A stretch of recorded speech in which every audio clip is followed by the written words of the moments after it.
Describe yourself in one word. That was a question posed to me a couple of weeks ago. And not only am I to describe myself in one word, one adjective, but it has to be a word that would describe all aspects of me.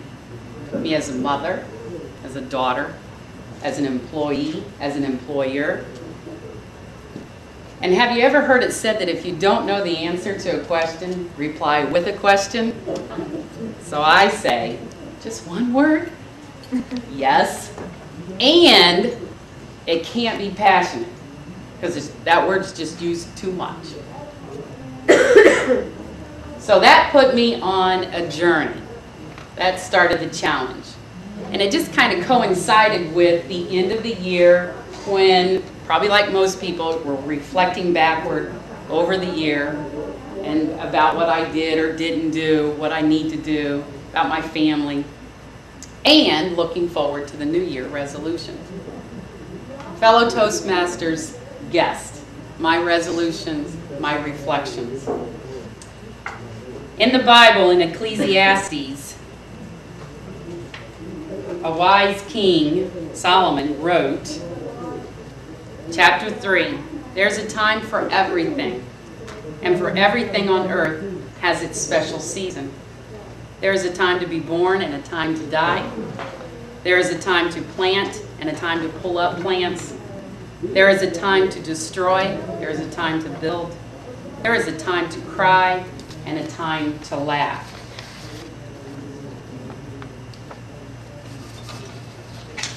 Danita Fox's version. There's a time to be like a ball, and there's a time to be like a rock. A ball, the properties of a ball. Obviously it's round, but it bounces. It hits a hard, solid object. It will rebound. It will bounce back. January of last year, in 2009, mid-January, I came back from my holidays in Pennsylvania, and I was unfortunately hit with shingles. And it happened the day that I went to the emergency room was a meeting, and I was to be something, do something. I can't remember what role I had. And it was very frustrating that I didn't have the phone numbers of anyone to call here, and I don't know if anyone remembers. But it was on my forehead and into my scalp, and the worst part was into my eye. And my doctor, my eye doctor, told me that I could have lost my sight because shingles is a disease in the eye, at least, that it does not have any pain. So if I wasn't staying on top of the medication and getting constant check by them, I would not feel that something was destroying my eye. But I had to bounce back. I lost some time at work. I lost some, like, my workout. I love to exercise. I had to stay off of that, stay out of that, but I had to recover from that. Then in March, I took a step of professional, how do I want to say, I kind of went out of my comfort zone. I've never asked for a raise. And I went to my boss and asked for a raise, and I got denied. And if you've ever been denied with that, it's kind of, it hurts. It's frustrating, you know. I had to bounce back. And I could have, in my flesh, I kind of wanted to, like, well, fine, I'm just going to shut down. I'm not going to work hard, and I'm going to pout and da-da-da. But God wanted me to say, no, you're just going to work that much harder, take some time, and then go back and ask again. But nonetheless, I had to bounce back and recover. And at this point, I want to say that bouncing back kind of helped me come up with that word, that one word, tenacity. Being tenacious, recovering when you're hit with things that aren't fun, situations, crises that you don't expect, but you're hit with them and you've got to bounce back. In June and September, yes, twice in 1 year, I had my purse and wallet stolen. People took my identity, used my money for their selfish gain. Had to go to the DMV twice. They probably know me by my middle name now. Hey, Danita. Police know me. Had to recover.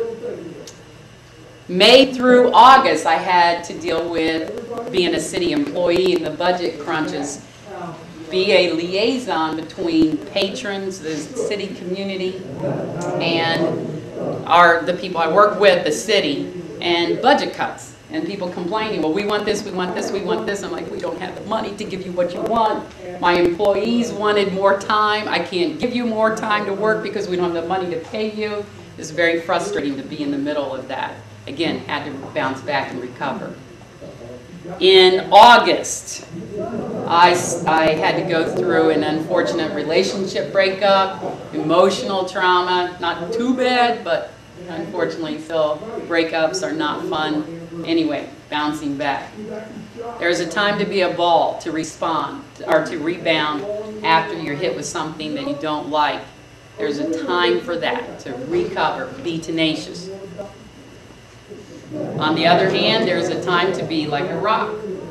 The properties of a rock: hard, solid, kind of makes you think about being stable, reliable, dependable.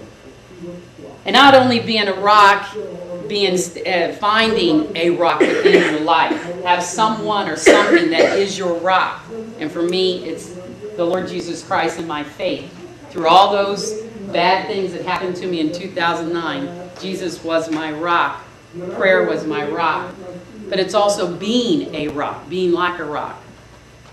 I was on a business trip in October, and I get a phone call from my son. His world was shaking a little bit, and he needed a calm voice. He needed someone to remind him that and reassure him things would be okay. So I had to be that rock.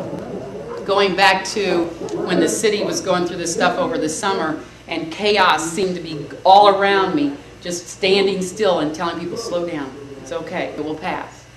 Being a rock to other people, being a voice of reason when things seem to be out of control. In November, I received a phone call from one of my ex-swimmers at 3 a.m. Obviously, you get a phone call at that time. It doesn't seem like it's a good time. She happened to be just awake to some degree. She goes to work she leaves at 4:30. But she wanted and needed to hear me share with her and reaffirm with her that things would be okay. She was going through some difficult things with her extended family, and she was concerned about them. Nothing personal for herself, just her family. And she also wanted me to help pray for her family. So again, being a rock.